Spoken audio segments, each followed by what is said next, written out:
बात जम्मू कश्मीर इंतजामिया की हो रही है तो दफा 370 की मनसूखी के बाद इदारे पर सवाल भी उठे। उस इदारे पर जिसने भर्ती अमल का ये सिलसिला आगे बढ़ाना था और यूटी में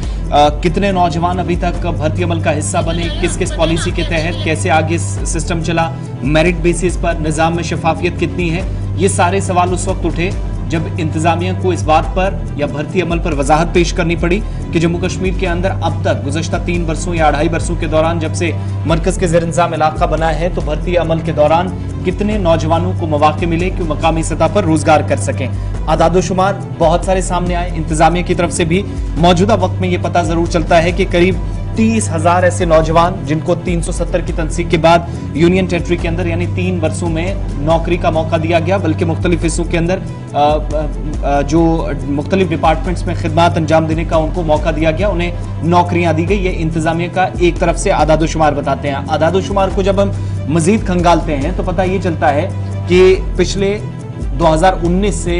या मिड 19 से आप देखेंगे तो 2022 तक,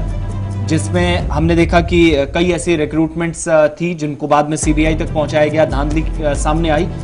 वो तमाम हिस्से बनने के बाद इस बड़े इदारे पर सवालिया निशान इसलिए भी था कि क्या कामयाबी के साथ कोई रिक्रूटमेंट ड्राइव इस बड़े इदारे की तरफ से चलाई गई। तो जवाब ये दिया जाता रहा कि निजाम में शफाफियत लाने के लिए किसी के साथ कोई कॉम्प्रोमाइज नहीं होगा, तहकीकाती अमल भी जारी है और अगर कहीं पर सवाल उठे थे तो उसका जवाब भी इंतजामिया की तरफ से दिया जाएगा। और जो आज के आदादोशुमार हैं वो ये बताते हैं कि यूनियन टेरिटरी के अंदर 25 से 30,000 ऐसे नौजवान हैं। सरकारी आदादोशुमार ये बताते हैं कि 3 वर्षों में जिनको भर्ती अमल का हिस्सा बनाया गया और सिर्फ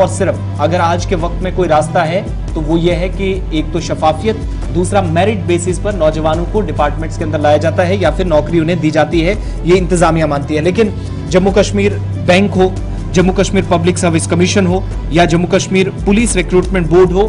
तमाम इदारों की तरफ से अब तक कुल मिलाकर जो दी गई जो सिलेक्शन प्रोसेस चला है 2019 के बाद भर्ती अमल का सिलसिला 29,806 के आसपास, ये इदारों की रिपोर्ट्स या आदादोशुमार इशफाक बताते हैं। सरकारी आदादोशुमार काफी कुछ सामने आ रहे हैं। इन आदादोशुमारों को लेकर सीधे श्रीनगर चलेंगे जहां से हिलाल हमारे साथ ज्वाइन कर चुके हैं। हिलाल, डाटा आपके हाथ में भी है जी, जरा बताएं ये जो सरकार का दावा है कि तकरीबन चाहे हम 5 अगस्त के बाद की बात करें, कहा जा रहा है कि जनाब जितनी भी नौकरियां फराहम की गई ये शफाफ तरीके से की गई और जो रेड टेपिज्म था या जो कुम्मा परवरी का एक मामला माजी में हुआ करता था वो इस बार नहीं है। थोड़ी सी देरी जरूर हुई है लेकिन शफाफ तरीके से इंतजामिया ने दावा तो किया है। जो हमारे पास भी आदादोशुमार है, तकरीबन 52,660 नौकरियां फराहम की है 3 साल के दौरान। क्या कुछ आदादोशुमार आपके पास है, किस तरीके से इसको एनालाइज किया जाए?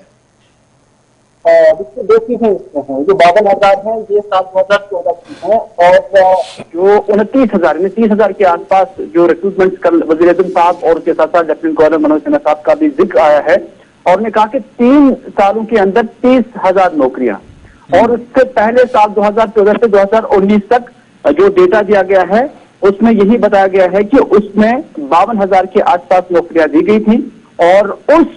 मुकाबले में आज जो कंपैरिजन किया जा रहा है इसमें सरकार जो है अपना पेट थपथपा रही है और इसमें सरकार ने 2 चीजें खासतौर पर बताई। एक ये कि हमने पिछले कंपैरिजन में आज अच्छा काम किया, नंबर 1। नंबर 2 उनका ये कहना है कि ट्रांसपेरेंसी के साथ काम किया है। एक जो कंपैरिजन है मैं नहीं समझता हूं कि वो मुकाबला आराई होनी चाहिए क्योंकि सरकार के सामने हर वक्त नए चैलेंजेस होते हैं और नए चैलेंजेस में आज का जो बेरोजगारी का ग्राफ है वो साल 2014 के मुकाबले में बहुत ज्यादा है। आज नौजवानों की जो तादाद है वो बहुत ज्यादा है। आज पढ़े लिखे बेरोजगार, चाहे वो बीटेक है, एमटेक है,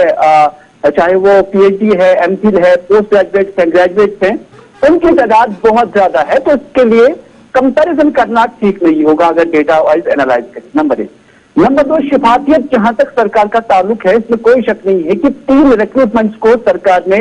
कैंसिल किया है और अगर कैंसिलेशन को आप शफाफियत कहते हैं तो ये भी एक बदकिस्मती होगी क्योंकि उस शफाफियत के नाम पर न जाने कितने ऐसे बच्चे हैं जिनके साथ नाइंसाफी हुई है, जिनने प्रिपरेशन की थी, जिनका एक करियर, जिनका एक टाइम जो है वो जाया हो गया है। और जिस कौम को वक्त का ख्याल नहीं होगा, जिस कौम को वक्त की कदर नहीं होगी, वो कौम कभी तरक्की नहीं करती है। ये दानाओं का कौल है। और इस जमन में हमने देखा कि कितने सैकड़ों ऐसे नौजवान